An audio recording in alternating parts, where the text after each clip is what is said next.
Guys, alam nyo ba bakit kasi ako masaya? Kasi ina. Guys, hinak yung Gmail ko. Tapos, yun ang hack.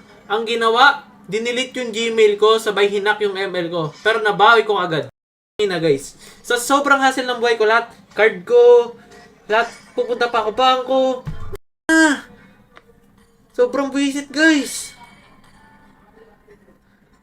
Ginawa, hinak lang yung Gmail ko, sabay dinilit niya na. Yun lang, hinak lang yung ML ko. Tapos okay na. Ewan ko ba? Ba't may mga ganyan tao? Lumabang kayo ng patas, huy. Ano na? Hinak Gmail ko guys, sabay yung pag-hack niya ng Gmail ko, ML ko, dinala niya, pinalitan niya yung Monton. Tapos, tangina, dinilit niya na. Ngayon, di na ma-recover guys, hindi ma-recover. Ang galing gago. Guys, may hacker ba na ganun? Etong cellphone na to, nag-i-scream kami. Na-reset niya ano niya, parang na-reset niya yung phone. Like, pag bagong bili yung cellphone, i-set up mo ulit. Gago, lala. Ano yun? May ganun pala? Sobrang galing, tas inalis niya yung number ko, naalis niya yung recovery email. Kaso wala kasi ako yung backup code, guys. Nakalimutan ko. Fuck.